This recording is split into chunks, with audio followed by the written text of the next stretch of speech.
Expansive explanation, exploration of energy, waving and whipping through. Saw you dancing and sparking a string of DNA in an observative measure of mayhem.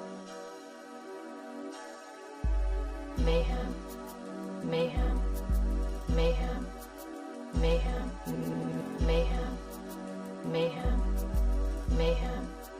Mayhem, mayhem, mayhem, mayhem. Good evening. Mayhem. This is the Dominance Academy. Mayhem, mayhem, mayhem, And I'm your host, Mr. Justin.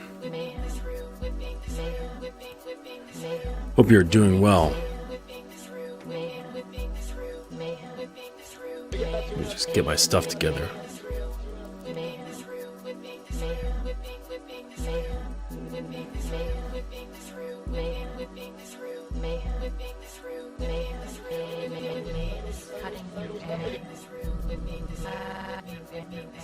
This is a track that I made a long time ago with my friend Hillary, who was a poet and a spoken word artist. I was very, very high when making all of my music. Yeah. And I found out that my songs sound better when you're stoned. But I think all music does, doesn't it? But let me just get my stuff together and we can get going. So yeah, I hope you're having a good week so far. It breaks into some, heavier jungle type beats. But anyways, I was talking to my brother, like he sent me this video that somebody had cut up. It was some like cartoon or some shit like that. And it was some cartoon, and then someone had pasted in some lyrics or something like that from some rapper or whatever. And it brought back this memory of me being in my freshman year of college. And somehow I got placed in the dorm that were like all like the wealthy kids went. And so there's me, this weirdo artist, hanging out with like all these kids that were bound for sororities and fraternities and shit like that.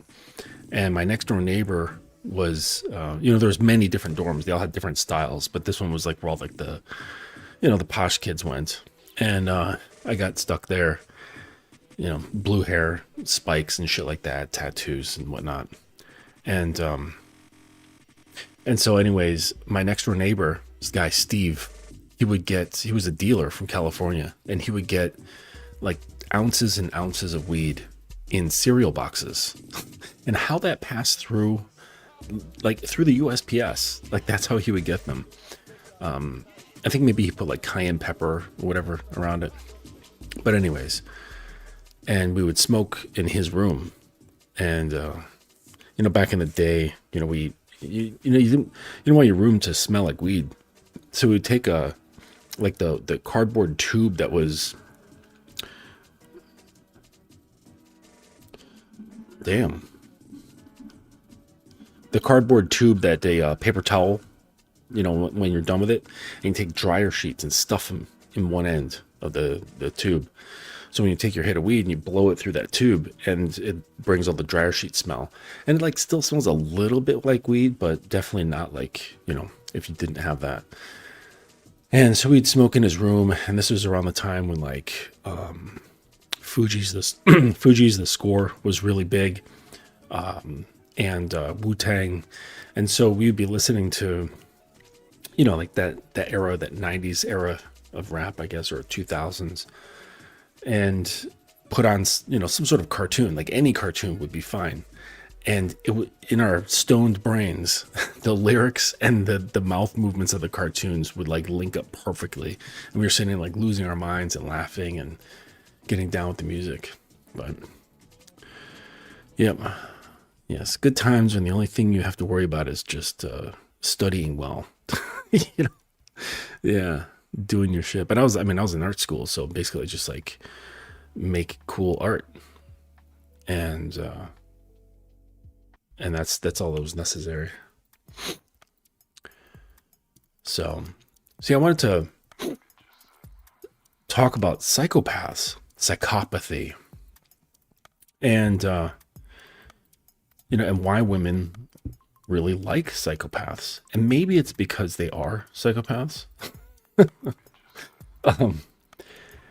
Perhaps it's because they are psychopaths, because here's, you know, anyways, so here's the thing.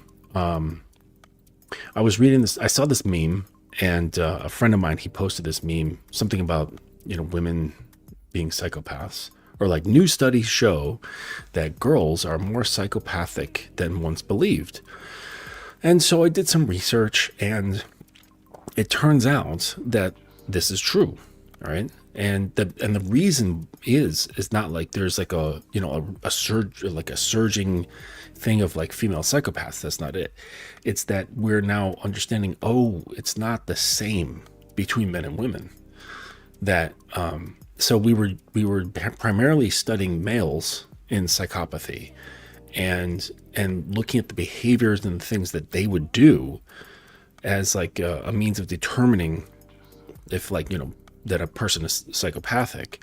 And instead they were like, oh, wait a second, we can't use the same methods and models to study female psychopaths because they don't behave exactly the same. So with male psychopaths, right, the diagnostic framework was based around basically male criminals. So the traits are modeled around how men externalize aggression, dominance, lack of conscience, and things of that nature. And you know, women don't express psychopathy that way, which means the tools literally weren't designed to detect them. Okay, and so, you know, like men, it shows up with physical violence, threats and intimidation, impulsivity, crime, overt dominance, public defiance, rule breaking, confrontation, stuff like that. And this behavior of this is the behavior psychopathy checklist that we're built around, especially the Hare PCLR. So the female psychopathy is different. It's social, emotional, and interpersonal aggression. So they show psychopathy through covert manipulation, seduction as control, emotional exploitation, triangulation, playing the victim strategically, destroying reputations, behind-the-scenes sabotage, chronic lying in relationships, weaponizing vulnerability, and eroding someone's sense of reality, otherwise known as gaslighting. And it's quiet instead of explosive. It's indirect instead of being head-on. And it's relational instead of being physical. And so, you know, men, you know, we can dominate through force. Women, they dominate through connections and relational stuff. And, you know, they'll read a weakness and leverage insecurities, mirror empathy, and then weaponize it. So the female psychopath's strength is psychological infiltration, long-term manipulation, controlling access to affection, approval, or sex. So her violence isn't physical, it's more on an intimate level. And so men will show low affectation and women will mimic affectation. So like a male psychopath, he's cold, flat tone, lack of empathy, low emotional range. Female psychopaths, they will fake the warmth, and they mimic empathy so that they can seem more caring than average women. This is why they bypass detection. They look nurturing. They play emotional caretakers. They mirror your feelings, and they charm and disarm. And so clinicians used to interpret this as women aren't psychopathic, but in reality, they're just better at camouflage, or just maybe not necessarily hiding it, but more so it's expressed entirely differently. And doctors weren't really looking for those markers, okay? Because they're just so easily blended into regular everyday behavior versus like some dude flipping the fuck out with a giant Bowie knife, you know, that's like obviously something that doesn't fit. So there's a lot of things that go into it, but you know, I don't want to like go very far, but you know, I was looking into psychopaths, and you know, as I was like looking into it and reading this friend of mine posted this meme about psychopaths. So we're going to get into a little bit about psychopathy, what it is, why women find it attractive, and then the archetypes that show up in film and why they are attractive. Okay. And so we'll look at those things. So it's a bit of a like a drier class. So you can just sit back and relax, listen. And we'll talk about crazy people. But you know, it's just interesting. It's just really interesting. I don't know. I love this stuff. I love getting into understanding and observing behaviors. You know. And you know, and when you get past like the emotional stuff of behaviors of girls, that's when it becomes really interesting. And you know, you can't have genuine interest if you're triggered, or if you're butthurt, or if you're angry, or feeling like you're owed something. It just doesn't work. It really doesn't work. You need to be letting go of all of those things in order to have genuine curiosity and interest. So,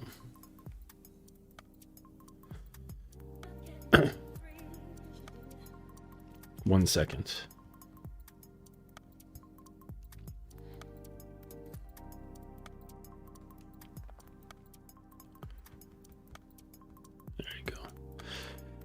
There you go. Okay, so a woman's attraction to the psychopath has become one of the most misunderstood dynamics in modern psychology and dating culture, mostly because people rush to label, condemn, or oversimplify an instinct that is ancient, biological, and deeper than most men ever bother to understand. Women don't fall for psychopaths because they're stupid. They don't fall for them because they like being hurt. They don't fall for them because they can't tell the difference between a good man and a bad one. They fall for them because the traits psychopaths project and the wounds that they carry ignite two of the most powerful feminine instincts: the instinct for strength and the instinct for depth.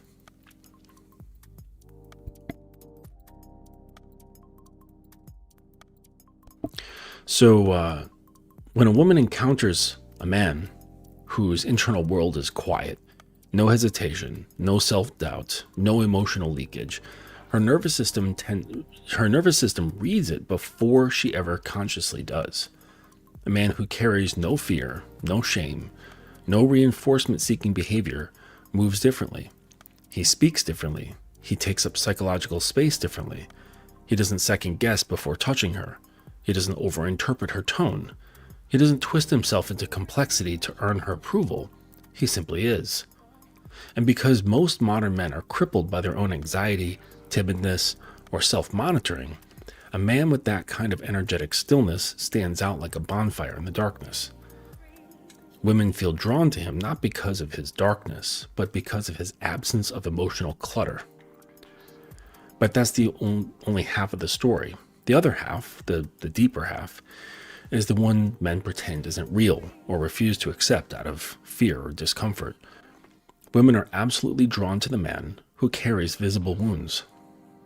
The attraction to Beauty and the Beast, or Beauty and the Beast. The Beast wasn't just about his raw strength, his power, or his danger. It was the sense that beneath that monstrous exterior lived a cracked, damaged, deeply feeling heart that had closed itself off. And a woman doesn't just want a strong man. She wants a man with texture, a man whose soul has weight, a man who carries shadows and scars and intensity. She wants a man who didn't live an easy life, who didn't stay soft, who didn't avoid pain, but a man who survived something, or many things. That survival, the way pain reshapes him, creates a gravity no unscarred man can replicate. And just something popped into my head as I was saying this, because I was watching these videos with my son, some guy that my son watches on YouTube. And it's this young black guy who always wears pajamas. Young dude, what's his name? But he always looks like he's ready for bed. Like he wears Crocs and pajamas everywhere he goes. He like goes on tour, and like people lose their minds when they see him, and I don't understand why. Like he just like jokes around with his buddies all day. It's just weird. Like it's like contentless content. But anyways, I was looking at him and looking at all of his friends, and these guys are probably like in their 20s, you know? And I'm like, man, if a strong enough breeze came through, all of these guys would just fly away. Like there is not like even one little shred of grit that you can sense about them. Completely soft. However, you look at girls, and girls these days, they're out. They're doing stuff they're getting their calluses in, like internally and externally. And they are the ones walking around with the scars. You know what I'm saying? Like either physically or emotionally. There is that texture. There is that depth. And maybe these tables are turning, the things that I'm describing right now. This is for like a certain age. I think maybe the younger ages, it's flipped, where the guys have become super soft and the girls have become super hard. Who knows? Okay.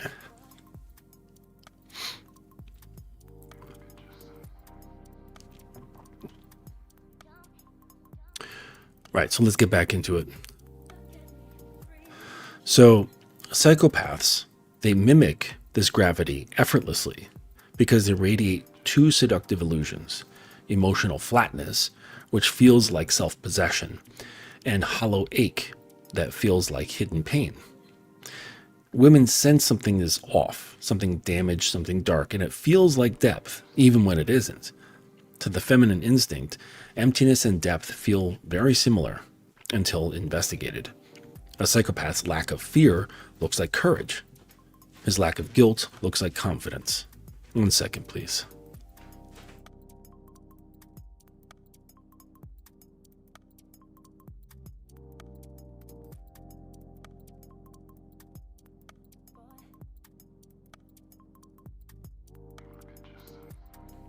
Pardon the interruption.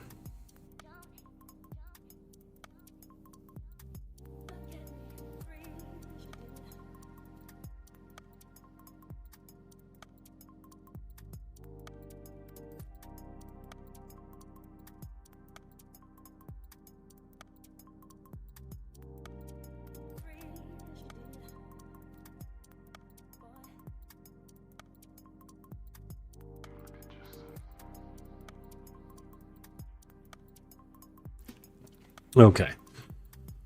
So,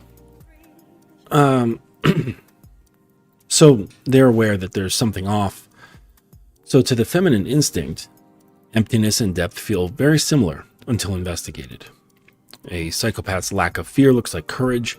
His lack of guilt looks like confidence. And his lack of emotional response looks like composure.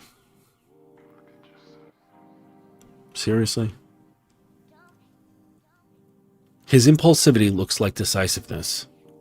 What is actually emotional deficiency appears on the surface like pure masculine power. But then comes the real hook. He looks like the man who has suffered, even if he hasn't. The feminine is wired to read emotional storylines into behavior, into tone, into posture, into eyes. When she sees a man who is emotionally restrained, unpredictable, and closed off or intense, she feels the hint of a wound, even when that wound is just a void. And make no mistake, that hint is attractive. Women are not drawn to broken boys, they're drawn to broken men. Boys collapse under their wounds. Men, they bury their wounds, they hold them beneath their armor.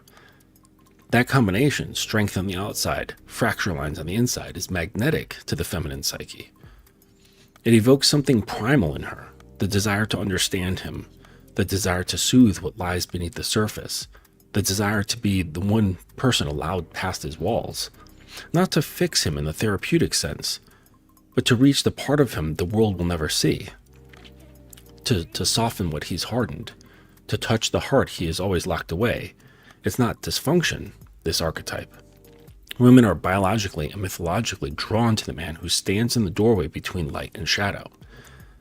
And if you remember the Beauty and the Beast, the thing, like his life force, I believe, was this flower that was suspended inside this glass case, right? And he kept that. Like he kept that hidden away in this very special room, remember? And Belle was not allowed to enter a particular wing of the house because that's where it was. So this is why the Beast works. This is why the tortured anti-hero works. This is why the man with haunted eyes has always had women chasing him, even when he had nothing else going for him. A man who has suffered carries a great deal of weight than a man who hasn't. His eyes don't dart around the room.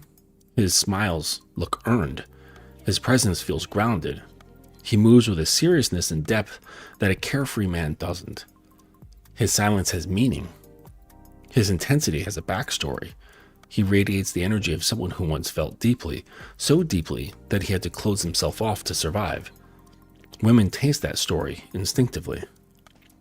And here's the truth a lot of men don't understand, but they should. The attraction is not simply to danger, it's to contain danger. A man who is chaotic, impulsive, or self-destructive, he's not attractive. A man who has mastered his chaos, who has imprisoned it behind discipline, who carries the beast within but doesn't let it run wild, that man's intoxicating. Women want the man who holds the leash of his darkness, not the man dragged by it. Psychopaths project the illusion of this mastery because nothing shakes them. They seem unhurtable. They seem unmovable. They seem unmoved by her emotions, her needs, her expectations. And because modern men crumble under pressure, a man who stays still while the world moves around him looks like a goddamn mountain. But the real goal isn't to become a psychopath or even to act like one. The real goal is to integrate the traits women respond to: the inner calm, the lack of hesitation, the decisiveness, the emotional gravity, the depth, the scars, the danger, into a man who has empathy, who has a conscience, loyalty, purpose, and self-control. A psychopath is a man with an engine and no brakes. A weak man is a man with brakes and no engine. A grounded, powerful man has both, a powerful engine and the discipline to contain it. This is the man women truly long for, not the hollow void of a psychopath, and not the fragile tenderness of an untested boy. The woman wants the man who has been burned but not broken, wounded but not weakened, hardened but not hollowed. She wants the man who carries a storm behind his ribs but never lets it spill blindly into the room. She wants the man who has known darkness but stands in his own light anyways. So when people ask why do women love psychopaths, the better question is, why do women crave a man with power, intensity, depth, mystery, and visible wounds? And why do so many healthy men fail to embody those traits? A woman is not drawn to the psychopath because he is good for her. She is drawn to him because he signals an ancient masculine archetype: the warrior, the beast, the fallen king, the man with demons, the man who's lived through something and came out changed.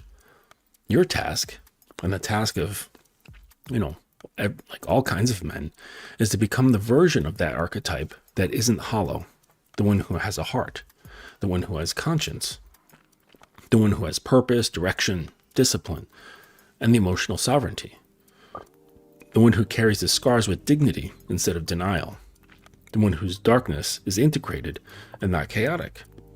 Women don't want the monster. They want the man who could be a monster but chooses not to be. They want the beast that can be gentle, the warrior that can be soft, the king that can kneel, the damaged heart that can still love. That's the truth behind the myth, and the real explanation for why women fall into the orbit of men who carry both darkness and depth. And that's the blueprint for becoming the kind of man who holds a woman's devotion without ever having to manipulate her biology with dysfunction. The psychopath is an accidental imitation of the archetype. The grounded sovereign man is the real thing. So I wanted to kind of look at some of these archetypes with you guys. So I'm going to have to pop in here and share my screen. Let's get into the screen sharing. Hey there, kitten. Ilya. I can't even pronounce that. Pronounce that screen name. Good to see you guys here. So yeah, let me pop open the screen share. What come on now. What is this? Share screen. And which window? No. Okay, this one. Okay. So here's Daniel Craig, right? So they changed James Bond. All right, they changed Bond. Because Bond used to be this like really suave dude. Okay, like nothing but bothered him. He was like, water off a duck's back with everything, right? Nothing bothered this guy. He would be like almost getting cut in half by a laser, and he would still be calm. Okay, but Daniel Craig changed it. Okay, the Casino Royale, Skyfall. This is the damaged, wounded soul kind of archetype. And these are the men whose visible or implied emotional scars create that impossible to ignore magnetism. And Craig's Bond, he wasn't suave, right? He was beat up. And I think they purposely chose that idea, like to give the idea that Bond, he served his time, and spending all these years doing the things that he was doing, it took a toll, right? So, there's like dead lover, trauma, cold exterior, flashes of deep feeling. And women, they love the pain behind the stoicism. They really do. All right, so let's look at the next. Let's go back in here. Oh, here's another one. All right, Kylo Ren. Kylo Ren was another one of these. The wounded darkness fantasy from Star Wars. Anger, torment, craving connection, but unable to express it.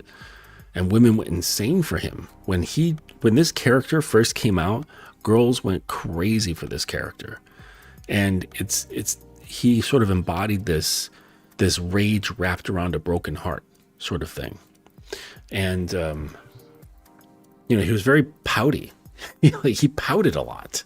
And you could tell he was not fully of this like grown man sort of thing. He was still slightly of a fledgling or like in between. All right. So here's a classic one. Different one. All right, let's go here. Logan. Okay. Logan was another one of these. Okay, another one of these like broken, sort of wounded warrior. He's always had that blueprint, right? This is a classic wounded warrior blueprint. Scarred, haunted, aging, grieving, raging, yet fundamentally, like at the heart of it, he was a good guy. Okay. And girls went crazy about him as well. They worshiping this archetype because his suffering, it humanizes his power. And that's what a lot of this does, the suffering. But let's take a look at some other like psychopathic type archetypes. Okay. So this one's not necessarily psychopathic, all right, but it's kind of close, which is Tyler Durden. One of Brad Pitt's like one of my favorite actors of all time. He doesn't change his look very much, but he changes his, like he just is able to, he's got a wide range. And what convinced me of that was when I saw him in 12 Monkeys, and he was playing that utterly insane guy. Really good. But yeah, he was a great actor, man. Love this guy. But anyway, so not technically a psychopath in the clinical sense, but absolutely in the archetypal sense, that he was displaying behaviors that were very attractive, that psychopaths often do. So like being fearless, chaotic, charismatic, untamed, impulsive, self-created intensity. And women could feel the danger and the self-possession. And this lights them up. Okay. But, but the reality is that like being with someone who's like this is, there's no choice but to get pulled into their storm, and then you don't live. Only the eye of the storm survives. And that's about it. Let's look at another one. Okay. Here's like actual psychopath. Okay, we've got, what was his name? Sam? Joe Goldberg. So we got Joe here from the show You, who's a story about an actual murdering psychopath. And this one was interesting because it took on more of like a modern twist on it, where he wasn't this, over the top sort of psychopath the way, say, like Tyler Durden was, but he was soft-spoken, he was bookish, he was easygoing, and the girls, again, loved this character. He was like catnip for them. And it's because he embodies the gentle on the outside, terrifying on the inside thing. It's that polarity, okay? So you can see that there's a theme here. I mean, except for Tyler Durden, but with a lot of these characters, there's a polarity involved, okay? Beauty and the Beast, crazy rough beast on the outside, softy on the inside. And then here with Joe, it's sort of like flipped. He's softy on the outside, but he's a homicidal maniac on the inside. So he's calm and controlled, obsessive, unwavering focus, and these are intoxicating traits.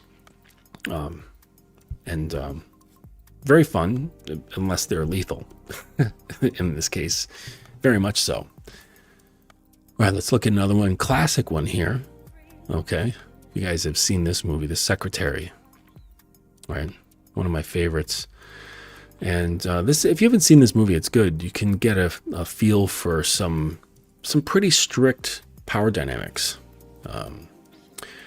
And funny moments. I find the moments funny anyways. But especially this scene right here. But this is Edward Gray, The Secretary from 2002. And this is like the typical fusion that I'm talking about. So it's a man who's controlled, he's emotionally repressed, sexually dominant, and obviously carrying a hidden pain behind that quiet, controlled exterior. And women love this archetype because he is both dangerous, wounded, restrained, internally crumbling, and externally powerful. One of the closest Hollywood portrayals of the damaged dom is right here in this movie. I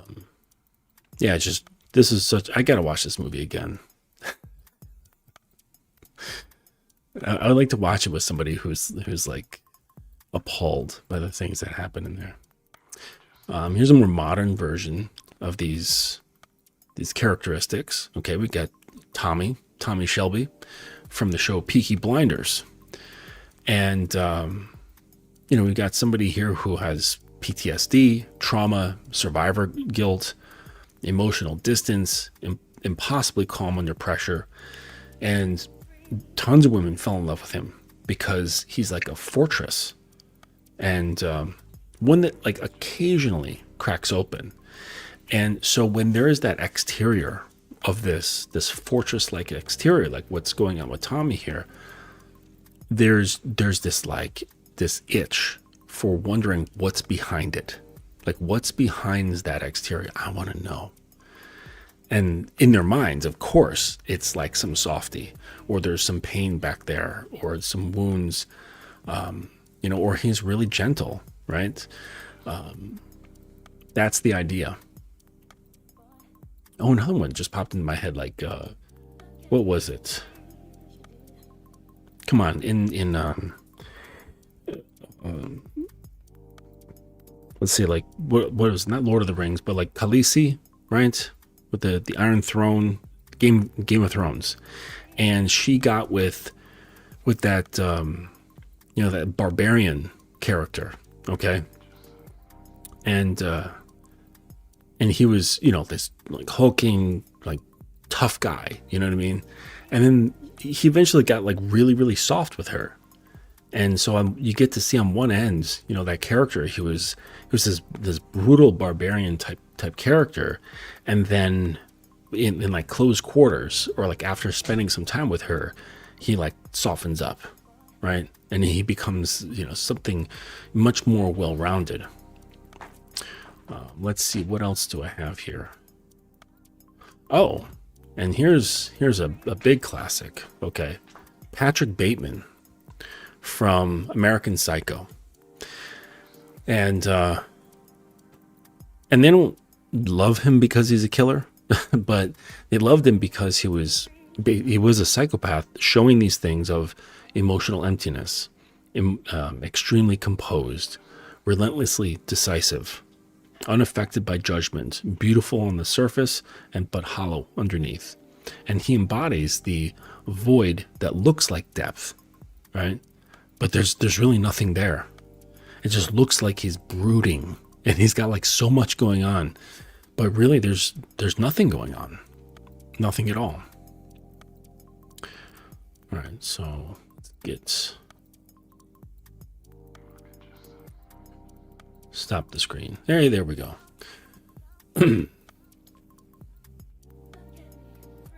What's up, Dylan? Good to see you, man. What's up, buddy? Hey.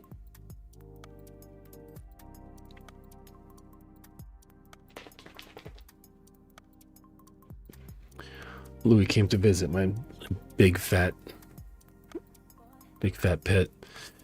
So Dylan, this reminds me a lot of King, Warrior, Magician, Lover. I remember in that book explaining that there is a young positive and young negative of each of these four, something like that. Yeah, there's a developed and underdeveloped version of these things, and they gave names to it as well. Like the young king, who's on the negative young king, is like the impetuous child ruler, and that can get old pretty damn quick.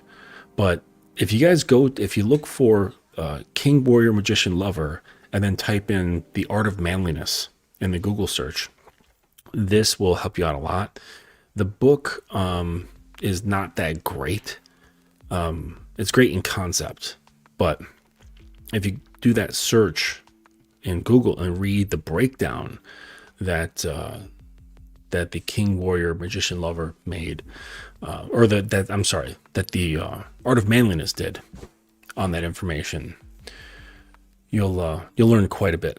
It's much better written, and they break it down with like diagrams and all this shit. It's really cool. Yep. What's up, Christian?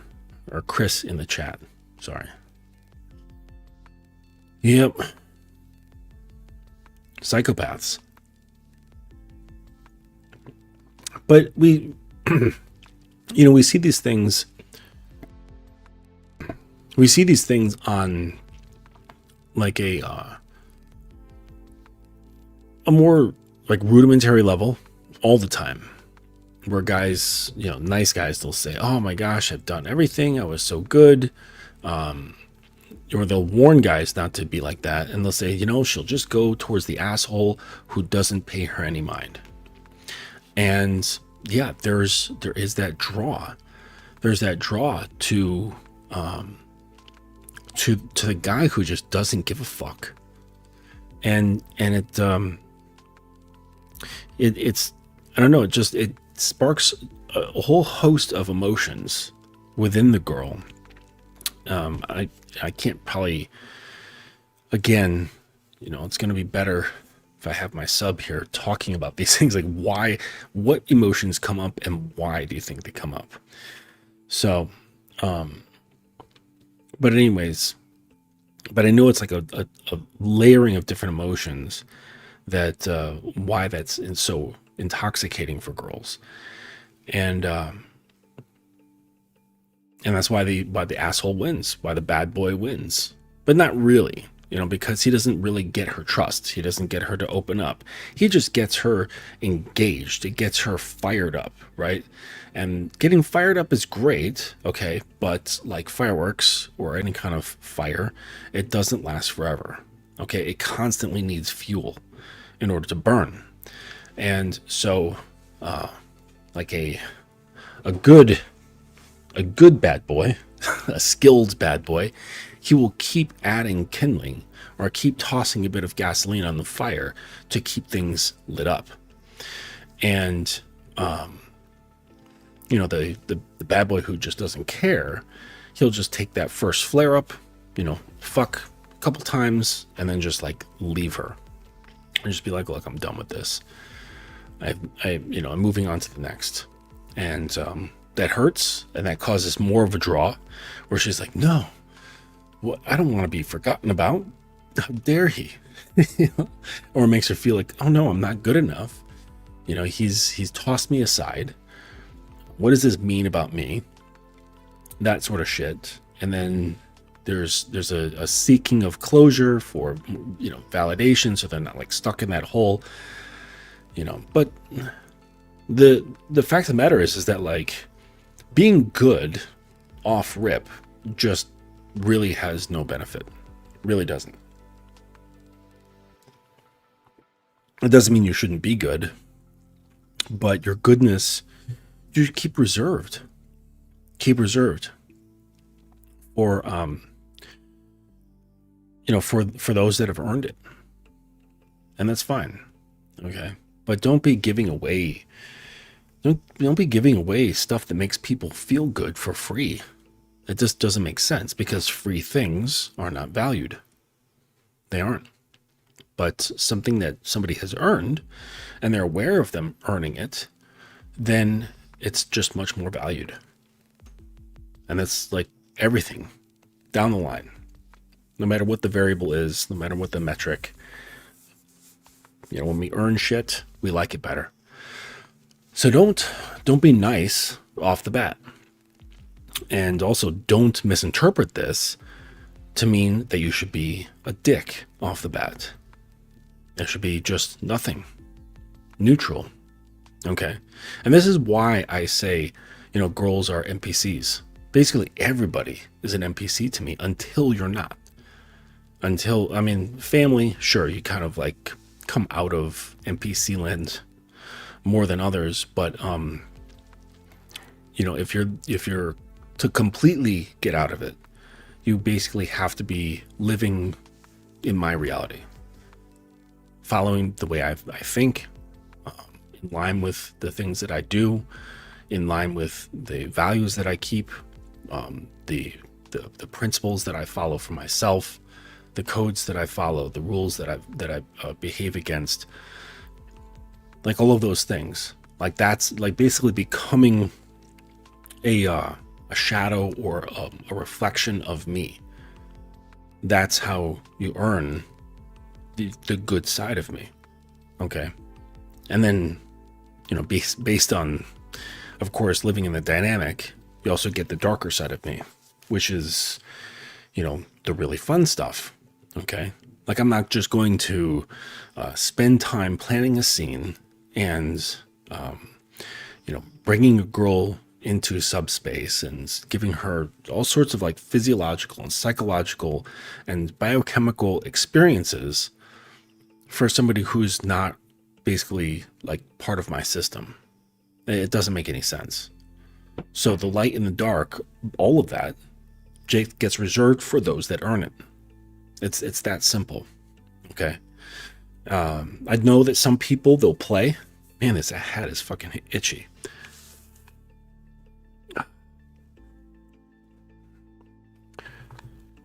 Ooh, that's better. You know, some people like to play. They go to play parties. They involve themselves in dungeons and things like that. And I don't know. I guess I'm not so impulsive. I'm not so ruled by the experience. I don't know. You know, like one of my clients, he goes to swinger parties because he and his wife are swingers. Or his girlfriend. No, I'm sorry, his girlfriend, his longtime girlfriend. They're swingers. And they have a great time. They've worked out all the rules and things like that. And, you know, things flourish. And they're growing within it. And I can see the benefit for them. But I don't know. Like, I'm not so obsessed with, say, spanking that anyone can put themselves on my lap and I'll be satisfied. Like, it's not like that. Okay. I guess I'm not like, you know, like a true spanko is what they're called. Or I'm not, say, high on the level of sadism. One might say, well, you're not a true sadist, right? Because I'm not in it just for delivering the pain. I kind of have to have a reason. I mean, of course, I can deliver pain in a playful way, but for me to like really be with it, right? To really feel, I don't know, like it makes sense to me, okay? Or like I'm vibing with it, is I'm more into like the punitive sort of thing. Like you did something wrong and now there's some punishments involved. So it makes sense to my logic of where it belongs. I'm not such a glutton for, well, pretty much anything. So this sort of thing has to be like, it has to make sense. And that's how it is in my world. So I can't just like go to parties and stuff and be like, hey, like, you know, what are you into? Oh, I'm into this. I'm into that. Okay. Like, you want to go play? And then like doing that sort of thing. Like that would just be so detached for me. Okay. Like I need to see the person. I need to see her eyes like becoming like glossed over because of her being in my sphere, not because I've piqued her adrenaline so much that she's gone into subspace. Like I want to see that without touching her at all. I want to see the subspace, like just the glazing over look in her face just from being next to me. And that's something that like takes time. It takes integration. It takes communication. It takes a lot of like psychological like delayering or delaminating. That's really a great way to look at it. And like that's what I'm into, you know. That's what moves me. So I don't know. Am I a little psychopathic? Maybe. But I think I can come off that way. I don't think I am at all, because I certainly feel and I'm aware of my emotions. But the thing is, like, this is why I'm often preaching so much about how one should control their emotions. Don't wear your emotions on your sleeve. Not at all. You should embody the mountain. You should embody the presence of the mountain, something that is unmoved by anything and everything. It cannot be pushed or broken, shifted. It doesn't change temperature. You know, if it gets wet, it's only surface level. And even if lightning strikes it, just maybe some pebbles will fly, but that's about it. You know, there's no damage. And so that's really where I think a man belongs. He belongs in a place of that kind of stillness. And so as it relates to like psychopaths, it's that unmovedness that makes her go, wait a second. It kind of makes her like double take, because she's so used to so many guys. Like I don't think guys realize how many guys a girl interacts with on a regular basis. Like, let's say, okay, like for example, okay, my sub, she's not engaged with dudes. Like she doesn't like carry on conversations. She's not going out on dates. She doesn't do all that stuff. Okay. Just not part of her lifestyle.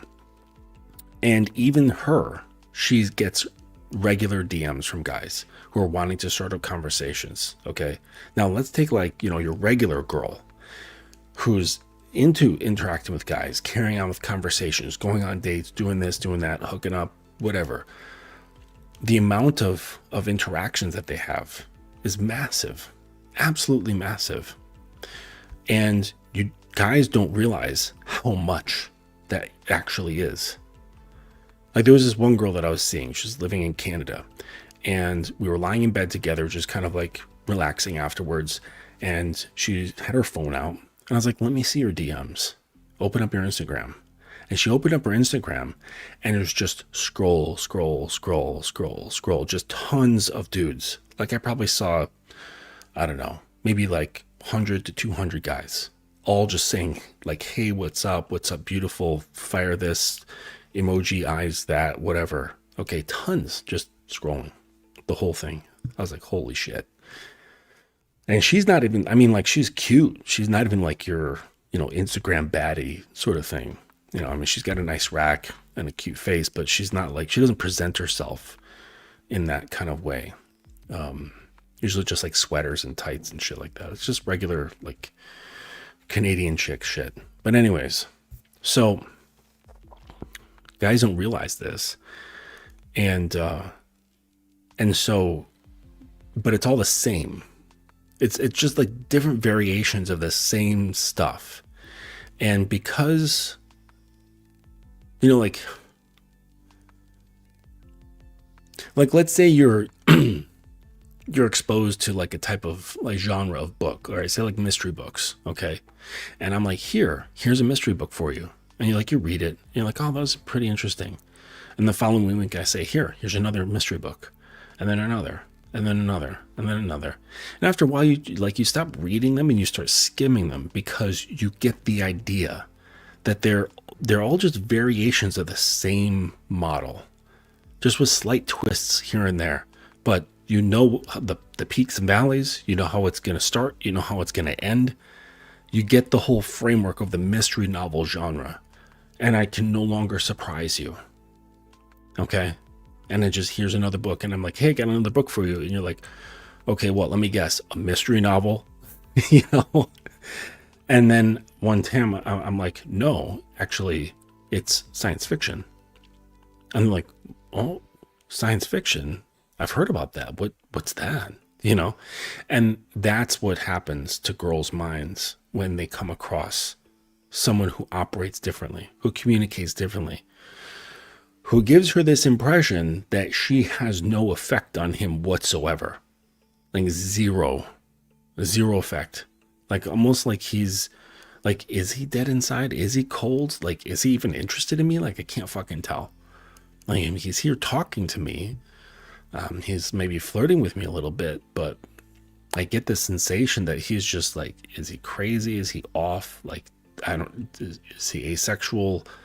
Usually by this time, guys, I can tell, are wanting to get into my pants, wanting to do this, wanting to get my time. And here he is. He hasn't even asked me out yet. And it's like, she's like, I can't get a read on this guy because he's so fucking different than the hundreds of guys. Hey, what's up? Hi. What are you doing? WYD. And just like enough to like make her roll her eyes multiple times through the back of her head. And so, when an anomaly shows up and is, he's unaffected, it kind of pokes into that primal, okay? I remember from what I was reading you, there's this primal thing. It's an instinctual thing that kind of like perks up, because it's been asleep for all those guys, just perfectly asleep. And this one guy kind of wakes up that primal nature, and it's like popped up, say, hey, what's that? What's that over there? Let's go sniff it. Let's go check it out. And then you realize that she has no control in the situation. And that makes her even more interested.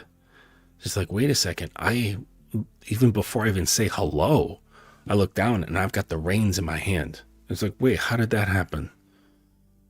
And then the second he says hello, in the way he does, it's confirmed that the reins are in her hand. In fact, both hands. And she's like, damn. Well, at least he's cute. And I think he's got a good job. So maybe, I haven't been with a guy in a while. You know what? I'll give Jeffrey here. I'll give him a go. I'll take him out for a spin. But just on loan, I'm not committing. I'm not signing the document and handing over a down payment. We'll just kind of like rent it for a little while. And, because she knows he's not him. Like girls know who he is in like inside. And they know when they've met someone who's like from the same kind of species. Okay. It's like in the family of amphibians. Okay. In the group of amphibians. I don't know, what is that, like class, right? Or phylum? I don't remember. But, so yeah, it's not species. Kingdom? Phylum? I don't remember that shit. Bonus points if you remember all those things. But yeah, you realize that he is from this different phylum, let's call it that. And it's the amphibians. And it's not like the mammals over here. And you're like, okay, this guy is different. Okay. And my fantasy guy, like the guy from The Secretary or Tyler Durden, or Daniel Craig, right? He is of the amphibian class of creatures, but only in my head. And this guy that I've just started interacting with kind of reminds me of those dudes who just get my insides going, my butterflies, my brain ticking, my pussy wet or jumping at least, and he's like real. And they're like, oh, yes. Oh, yes. Kingdom, phylum, class, order, family, genus, species. Yes. What was it? King Philip came over, I can't remember the rhyme, but it was like this. It was, to help you remember, it was some acronym about King Philip. Or maybe, was the S swimming?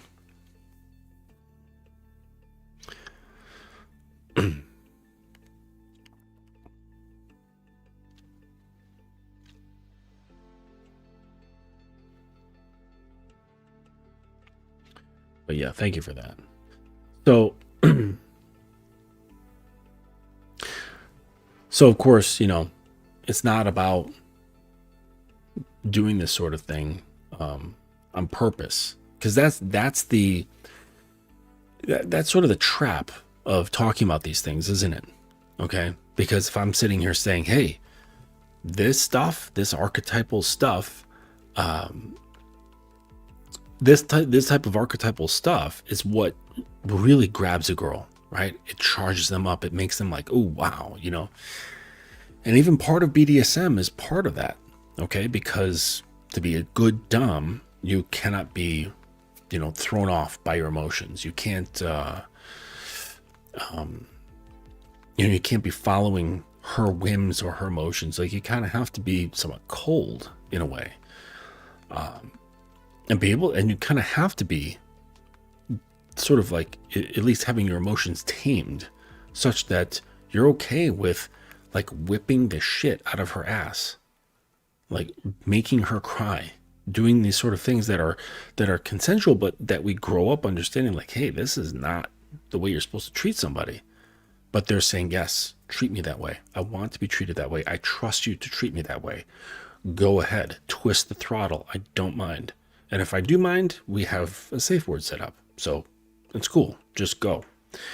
And so, that kind of sets that up. Like it creates that feeling.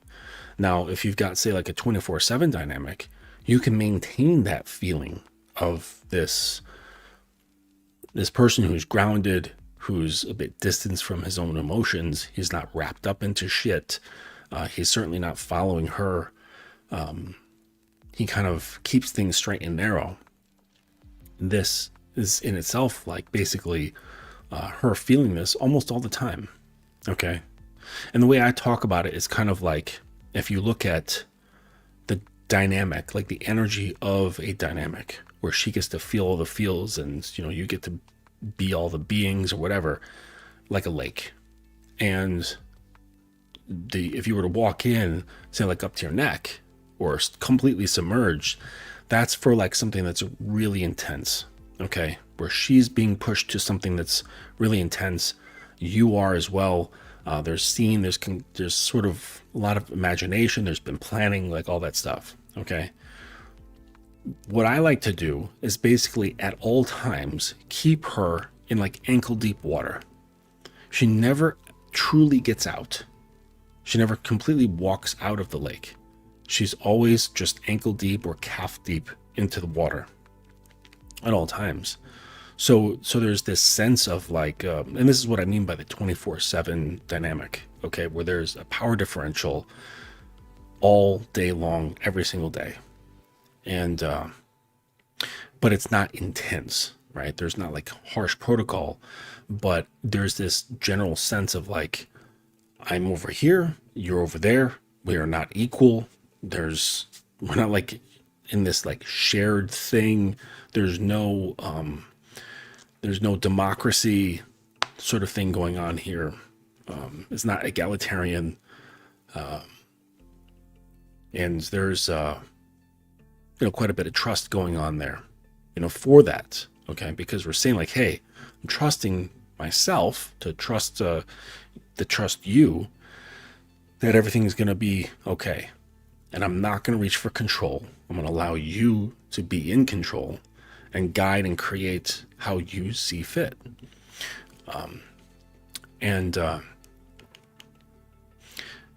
So you keep that going the entire time in like just a very subtle way. Just this understanding, like that basic understanding that's like, I'm over here, you're over there. I'm going to follow you, you're going to lead. Like that sort of thing. What'd you say here, Dylan? Come to think of it, Mr. Justin, the best sex I ever had was when the woman said to me, I just can't figure you out. I can't get a read on you. Yeah. Mm-hmm. Yeah. And even like it can go even further. For example, like if you, I had a show about sadism, and if you bring out your inner sadist, but in a playful way, this sort of thing is like, it goes along with the whole mystery thing, right? So, and we all have been doing it. Like when you were a kid and you were like in elementary school and you liked the girl, but you didn't have the wherewithal to really admit that to yourself, but instead you like picked on her, but you thought she was cute. That's being sadistic. Like pulling her pigtails to enrage her, that's being sadistic, right? It's a spectrum. And so playing pranks, fucking with her head, teasing her, all sorts of stuff. This is all sadistic. And I encourage guys to exercise your inner sadist. Because I think it's in us. I wouldn't say like every guy, but more than you think. Like if you consider it in the way that I'm describing, where it's just like regular everyday stuff that we used to do when we were kids, like teasing each other, that's being sadistic. Because the whole the whole idea is that I want to create discomfort within you. But it's not malicious. It's not truly malicious. There's something else there, either attraction or friendship or something along those lines. So it modifies it. Okay. And so, like if you're seeing a girl, like you just started seeing her, don't be afraid to bring out that inner sadist in like teasing her and maybe creating some sort of double bind, where she kind of is like screwed either way, either whatever choice that she goes with, she's kind of compromised. And this can be done in humorous ways. It can be done in like physical ways or emotional ways. But the whole notion is that you're playing. And this is something that like a psychopath would do, right? They would play with their food. right? Like cats are kind of psychopathic because, like a dog, if they see something, some sort of prey, they'll hunt it down or whatever, and they'll just start chowing down and they'll eat it and it'll be done in like 4 seconds. Okay. The cat, the little fuckers, they'll toy with it. They'll make it think like the animal can run away because that's fun for them. They're like, ooh, it thinks it's getting away. Let's get chasing after it again, and so it like entertains itself with the suffering of some other creature. And that, like, it's like the mouse is like 2 legs are broken. It's like pulling itself along the floor with one thing. Its tail is like twitching and shit. And it keeps fucking batting it around until it really can't move anymore. And then it just kind of sits there looking at it like,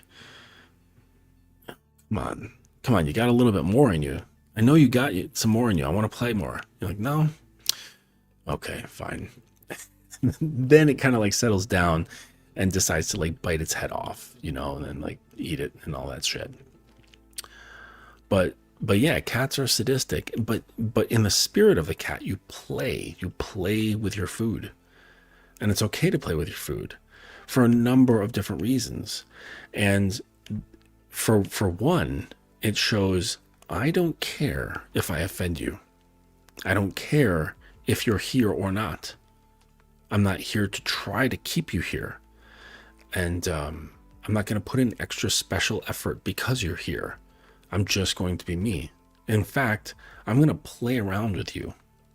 I'm going to fuck with your head. I'm going to play with your words. I'm going to tease you. I'm going to make you feel a little embarrassed. Okay, maybe a little turned on. And teased. I mean, like teasing someone, it's almost like degradation. Just toned way the fuck down. Okay? Like degrading a girl is kind of like teasing her. But you've turned up the volume quite a bit, right? On the level of the teasing where it becomes, you take it out of the context and you're like, damn, you're like really verbally laying into this person and insulting them, like down to the core. So yeah, get into the spirit of teasing. And because it says to her, I don't give a shit. I'm not here to perform for you or make it so you don't, dismiss me. I don't care. I don't care at all.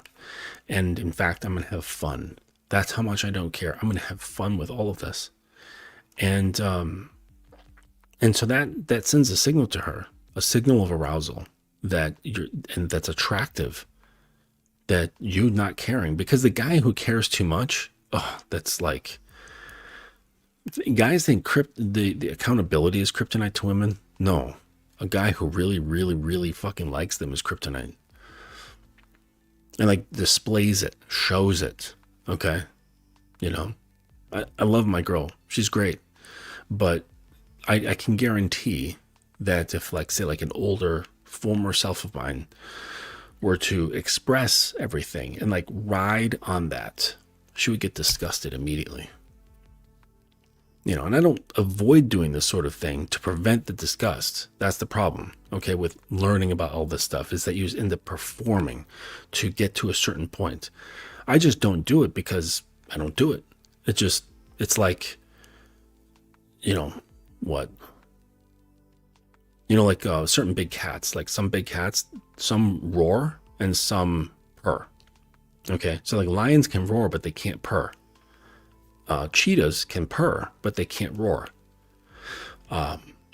Tigers, I don't know, can they do, I can't remember which. I think they can roar, but they can't purr. But it's sort of like that. Like I no longer purr, okay, or I no longer roar. And there's a complete paradigm shift. So the thing is about me talking about this stuff, teaching guys about these things, is that you're like, okay, now I've got something to learn, something to mimic, something to be, and or something to try out, right? Like, let me try out being cold, okay? Let me try out being sadistic. And the problem with that is that you are wearing these things like a jacket. And then like Mr. Rogers, you come home at the end of the day, you take off that jacket, you hang it up, you put your shoes in the closet, and now you're somebody else. You're back to being, who you've been. And that's where it becomes problematic. Okay. And because you don't want to be able to shift yourself all the time.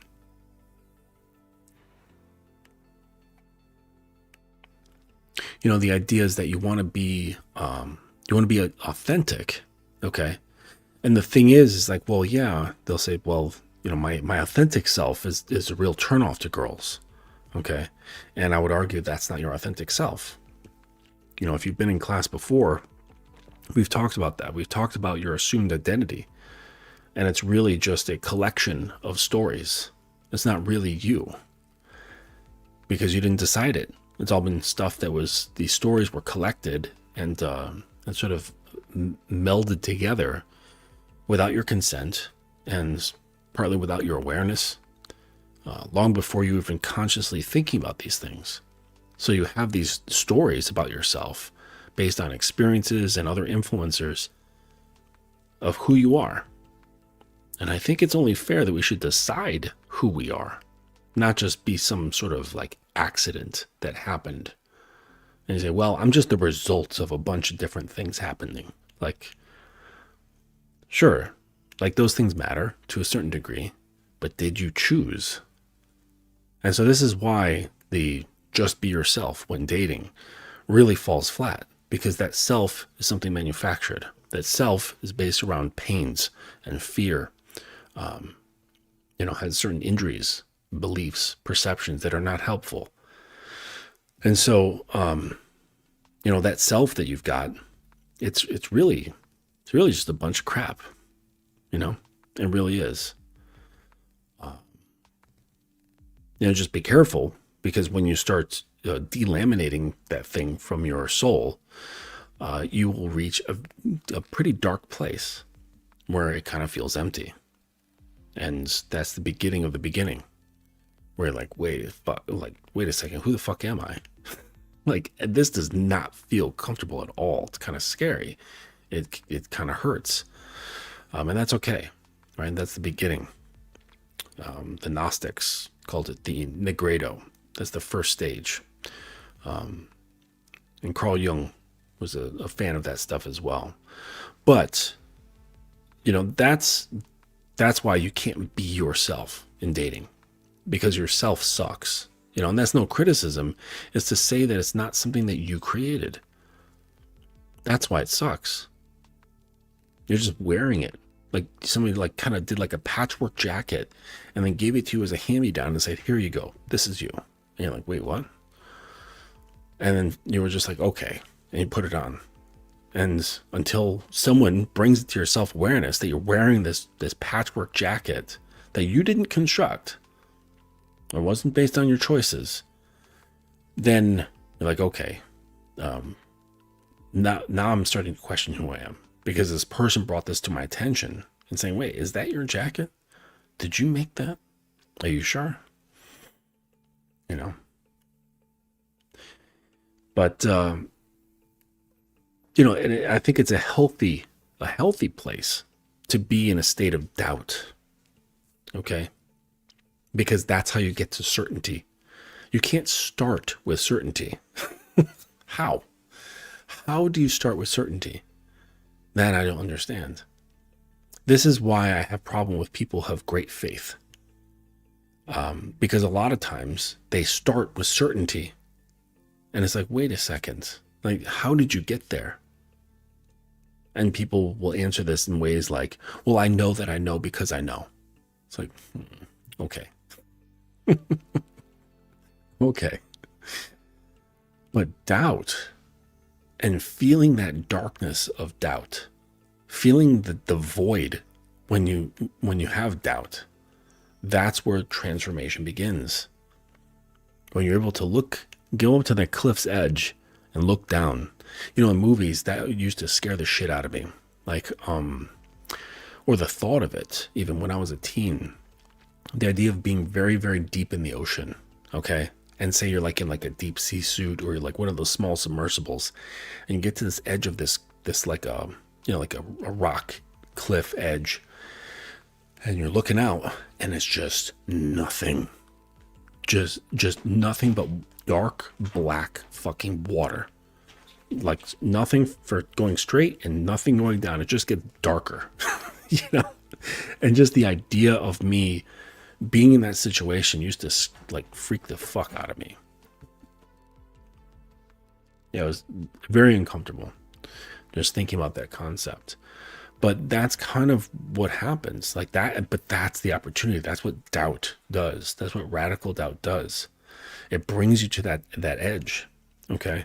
And it's like, do you have the balls to step forward?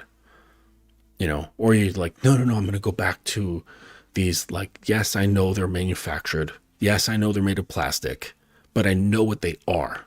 So I'm going to hold on to them because that feels safer, more known, and settled than something vastly unknown. Okay, that's fine. You know, we don't have to twist each other's arms, okay, to go into the void. You know, and this is why a lot of this stuff is all just based around invitation. Okay. Just a few days ago I had like some, like, I don't know, Jehovah's Witnesses or evangelists knocking on my door. I fucking hate that shit. That's not an invitation. Like they try to pass it off as an invitation, but it's not. They're trying to feed me, right? And so I'm into the invitation. I'm not feeding any submissive like what I am. Okay, I might present it. I might and then invite her into this sort of thing, just like, you know, the lady who's standing out there in front of the Chinese restaurant in the mall food court, and there's little bits of the, you know, the sesame chicken with a toothpick. And so I'll taste that. And she's like, oh, you want to buy a full meal? So that's the idea, the invitation, little taste. You like that? Okay, you can come in here and you can purchase a full meal. But that's, you know, that's what it should be like. Okay. Like when you're really doing this correctly. Okay. It just, whether it BDSM or not, it doesn't matter. It all should be an invitation. So you should never really find yourself trying to do something, because that means you're extending. Okay. And every time you extend, that leaves openings, that shows that leaves for, I don't want to say vulnerability, but in the sense of like, you know, if you ever go for, well, Dylan, if you're still here, you'll understand, like when you're going for a particular, particular move in jiu-jitsu, whenever you reach for something, you invariably create openings. Okay. Or in boxing, like every punch thrown, that leaves an opening. You raise your hands, that exposes your ribs. You know, it's like it's inevitable. And so you have to be wary of that. Okay. And the most advantageous place to be is in the invitation. And this is why, if you ever watch, like, you know, pro black belt, like jiu-jitsu players, it's very, very boring. Because they're both inviting, they're both waiting, right? With the invitation, like, hey, you're welcome to make the first move. It's on you. I insist. You know, and they're both saying that. They're both bowing and saying, I insist. No, but I insist. And that's why they just butt scoot forever. But anyways, but that's how it should be for a man, right? Where you are just inviting. You invite them to come play. Okay. You invite them to come sit down. Okay. Never really reaching out, never really reaching for her. And we're talking energetically. Okay. We're talking with your attitude, with your mindset, where your heart is, where your soul is. You're not reaching for anything. You are still. Okay. Now that doesn't mean your actions never happen. It's not like an action stillness. It's an inner stillness. And so, yes, you can say, hey, here's my number. I'd like to do this. I'm doing this on Saturday. It'd be great if you could join me. Simple shit, right? Really, really simple stuff. It doesn't have to go very far, but always a calm invitation. And what was the other thing I wanted to mention? Yeah, I just want to kind of like reiterate the idea of thinking that you need to copy some of this stuff. Okay, like copy, being like one of these movie characters with these stoic attitudes, or any of this thing, because the idea is that, like, well, you'll just do it for the sake of getting girls, right? When that's really where you should be focusing. Okay, so if you're out here, you're looking for experience, and you're like typing like, okay, psychopaths get a lot of attention from girls. So what are the characteristics of psychopaths? So I can look into that and perhaps like try to mimic this and see what happens. Okay, when that's not really your problem, because you think my problem is I'm not getting the girls that I want. Okay, and really the problem is the wanting in the first place. That's your biggest issue. Because if that had a different framework, if the root of that was growing from a different place, all of your behaviors and your choices afterwards would be completely different. Because it's like, okay, I want to learn these skills so that I can gain the girls that I want, so that I can really feel more valuable, so I can feel important, so I can feel desired. Okay, and then it's like, well, let's look at the root of that. Why do you want to feel desired? Why do you want to feel wanted? Why is that so special to you on an emotional level? Okay, it's not like, it's like the goal for the week or something like that, where it's very objective. It's an emotional thing. It's an emotional goal to want to feel wanted. And it's like, well, why is that? Was there a period in time when you didn't feel wanted? Or when you're not feeling wanted, what does that do to you? What does that mean? Is that part of like a belief of yours that it means that if I'm not wanted, then I'm not lovable, that nobody loves me? And if nobody loves me, what does that mean? That my existence doesn't matter. Okay. Well, if your existence doesn't matter, well, what does that mean? And then, you're faced with the greatest existential question of like, why am I here? What's the whole fucking point? So it's easy to kind of wash these feelings with some warm water of girls, right? The warm presence of a girl can make this all go away, and I can feel better about myself and feel better about life. And it's, apparent lack of any sort of meaning. So really, it's not about like, how do I get the girl? It's about, why are you even in this place to begin with? I don't mean this place is like existence, but I mean in the place of asking for it. How are you there at all? And that's a question much more fulfilling, much more constructive to answer. All right. And if you land on a simple answer, like, oh, well, because I like sex and I want to have more sex, you're not digging deep enough. You're not really trying to understand it. You just want to give yourself a quick answer so you can kind of move past the uncomfortable truths that are actually sitting inside you. But I promise you that if you face that stuff, then all of your perceptions, your beliefs, and your behaviors will shift. They'll shift completely. And like, what was the post that I did today? There was something along those lines. Oh, this here. If you want to be visible to women, first be visible to yourself. But once you're visible to yourself, you will no longer care whether you're visible to women. Because that was the main reason why you wanted to be visible to women, is because you weren't visible to yourself. You needed it from somewhere else. And then once you deal with that and you start become only visible to yourself, you're just like, everyone else's perception just goes, it just gets snipped and it just flies away. This is what I'm talking about, like the NPC stuff. Oh yeah, there you go, Wicked. I've had this, everyone is an NPC to me for the longest time. I'm glad I'm not the only one, especially when I'm at work. I just yeah. And it's just this like relaxed detachment and realizing that like no one really matters, but not in like a disdainful way, not a bitter sort of way, not a vengeful sort of way, just no way. It's just like neutral, like utter neutrality.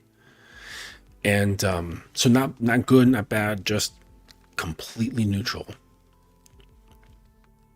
And that's where, you know, that to me is like the best place to be.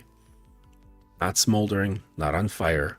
I'm sorry, smoldering, not on fire, not extinguished. You're just smoldering in the middle, like incense, okay? Or like a, you know, a cigar cherry. But yeah, I just don't want guys to really think that mimicking is the way. The way is, why are you thinking about mimicking? Like, why are you even here on this channel or any channel? Right? You're looking for an answer, right? To get the thing.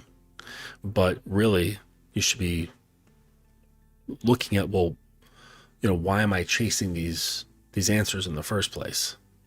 And that will bring you to more truth than anything that's between a woman's legs. None of her holes will bring you any kind of truth. Not a shred. Sorry, you know, they're just little wet holes. That's it. But the irony is that you can, by engaging with said holes, you can bring her to her truth. That's a funny thing, isn't it? Yeah, that's a funny thing. A lot of this stuff is found in ironies, the unexpected twist, the opposite of what you'd think it is, or like what we've learned. It's like everything's the opposite. You know, like Stranger Things in the Upside Down, right? Like I'm living in the Upside Down, and I'm like, but this is the real reality. Like all that shit that like looks fun and like it's in the right place and all this stuff. No, that's not the real reality. That's the manufactured one.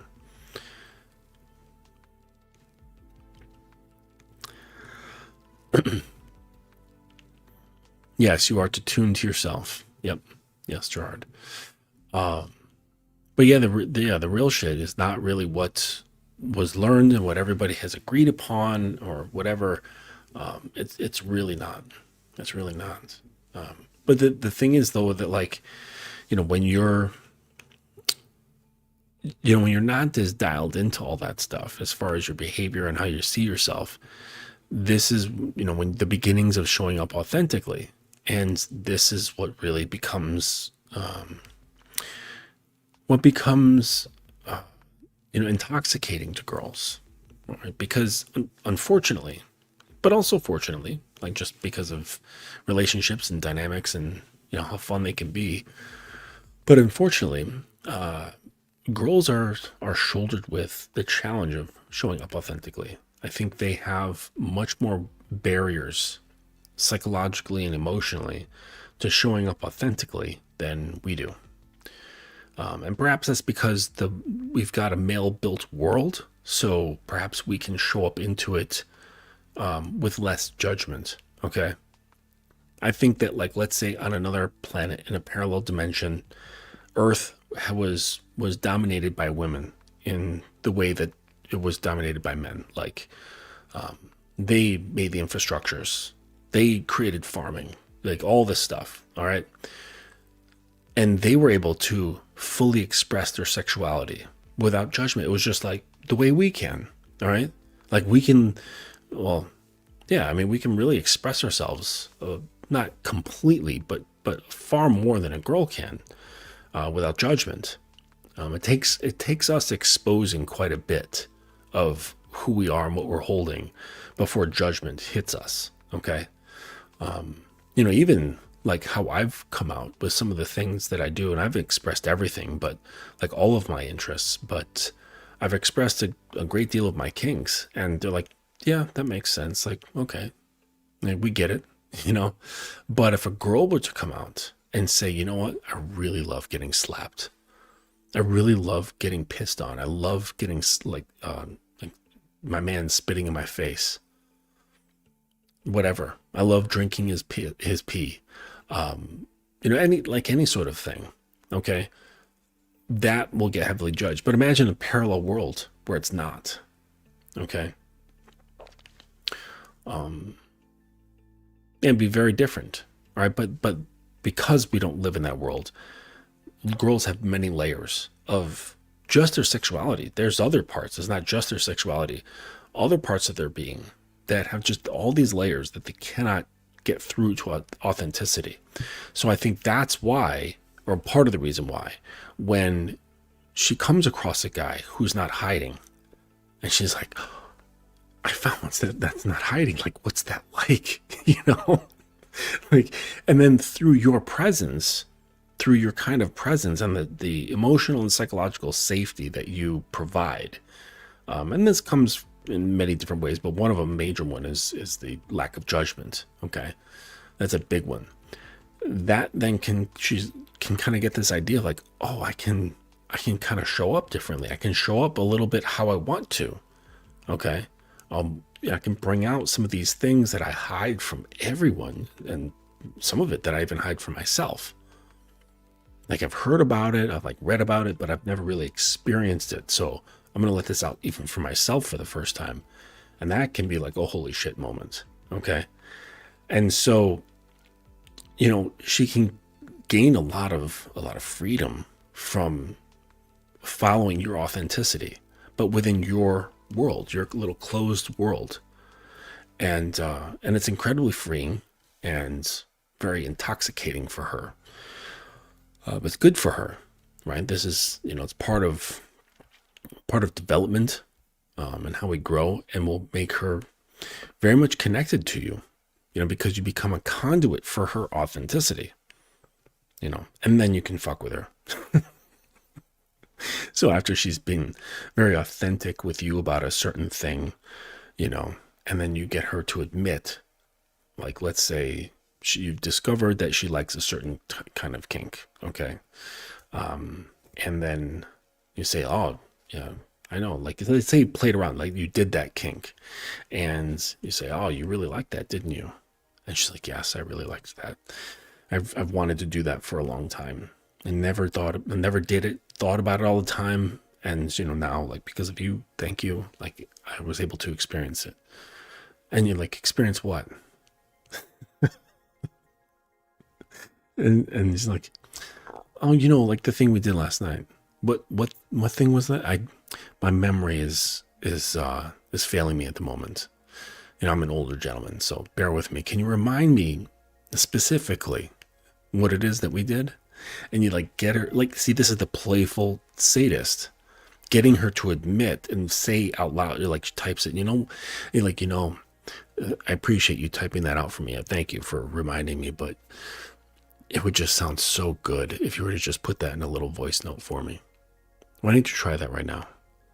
And she's like, no, come on. Like, no, just do it. Trust me, it'll feel great.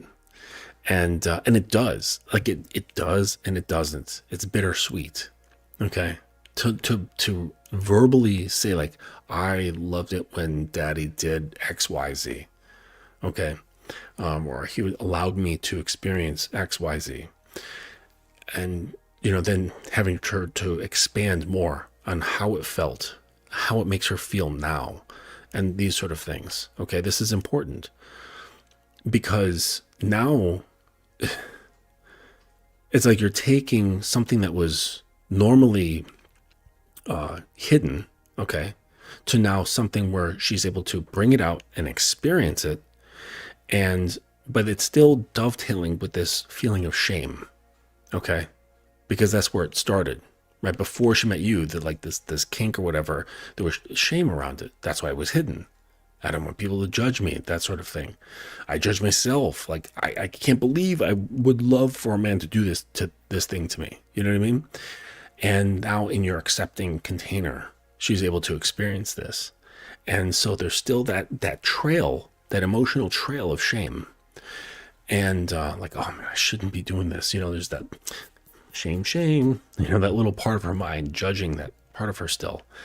And so you can start transmuting this for when you start teasing her about it, making her talk about it, verbalize, oh, I loved it so much when you allowed me to do this, or you did this to me, and got into detail about it. How did that make you feel? Oh, it made me feel really good. I was a little scared, or I was a little uncomfortable, or whatever, but it made me feel so alive.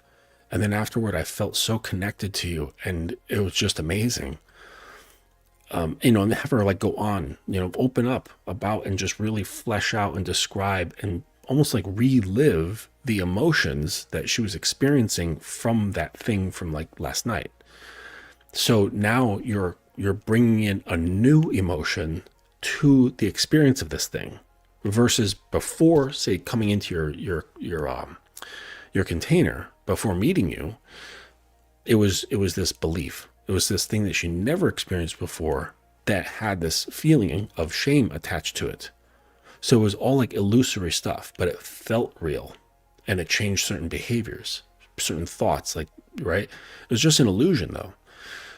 You bringing into it a reality, okay? And then making her talk about it, and then transmuting the shame by bringing in new emotions to the action that was, you know, at one point an illusion. Now it's a real action that's been done, and you're putting in new emotions, and then you add in your own stuff for reinforcements. Like, yeah, when you were blah, blah, blah, blah, it was so fucking sexy just to see you like this, or to hear you doing this, watching you, and you get descriptive of like what your experience was of going through this, you know, this scene or this kink with her.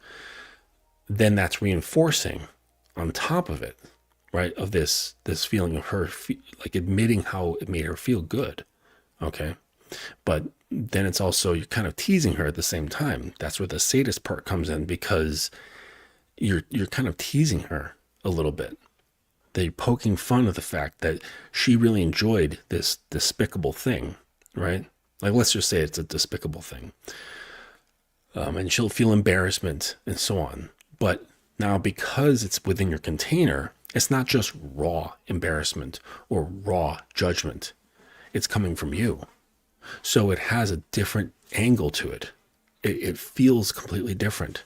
So when I like degrade my sub, it's not pure, like unfiltered degradation. Okay. Because that's just straight cruelty, right? It's not that. It's behind it. It's me doing it. And it has a specific purpose. And I want to, there's no real malice generating behind the degradation. Not real malice. Okay. Just a little, just malice, just shavings, like a cheese grater. Okay. Little shavings of malice. Okay. But that's just the sprinkling garnish, right? It's not really the thing that's behind it. Okay. And so you can use that and like tease her and make her feel a little embarrassed about this, right? Which is a good thing, right? Because that's kind of sexy, because girls are crazy.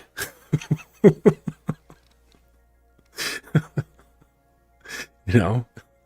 And once you just accept that and you can play around with it, it allows you to play around with it even more. Like, the more you accept that, like, just these girls are crazy, and you don't judge them for it, and you're just like, hey, okay, like, you know, usually you turn a knob, it's like 0 to 10 going like clockwise, but for some reason, that knob on her head, it's like 10 to 0 going clockwise. You're like, don't try to figure it out. Just know that that's how the knob works. Okay. You know, like you ever go to someone's house and they have the electrical switch the wrong way, Like for me, the switch going up turns it on, down goes off. And you like press it and it's like reversed. You're like, what the fuck? Like you don't try to figure it out. You just accept the fact that that's how it is. Okay? Down is on, up is off. I don't know. Some people are crazy. But yeah, you just accept they're fucking crazy. That this playful degrading makes them wet. It turns them on, you know? And you might want to sit there and go, oh man, like that's low self-esteem, and like, oh, they must fucking hate themselves. Like, oh, they're so fucked up, and like this, blah, blah, blah, and trying to get like clinical about these things. And it's like, dude, that's not going to get you anywhere.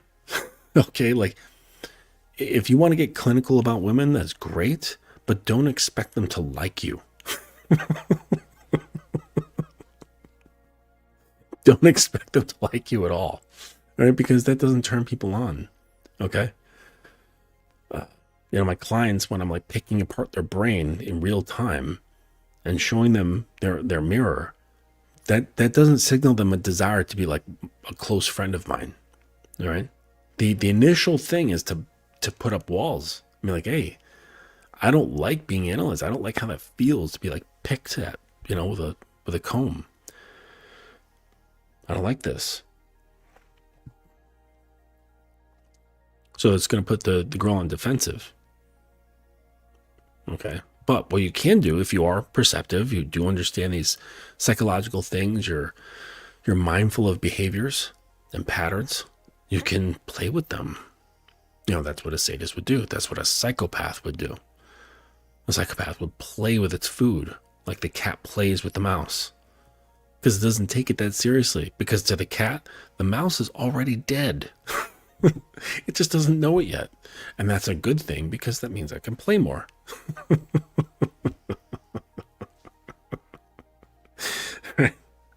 Yeah. I don't know what it was, you know, but like when I had met, and it's not always like this, but you know, when I had met my sub, I was like, she's dead already. Like it was just a knowing. I was like, she has already been eaten. It's just a matter of time. And then you can just sit back and relax. It's not always like that, but I think the mentality should be that, you know, because that prevents you from really chasing around. You can utilize the situations better from a more calm position. Okay. I think I'm going to pull this to a close. It's almost 11:30. And I don't want to get rambling here, because I could probably just go on and on, but I think it'll get circular after a while, because that's what happens with everything.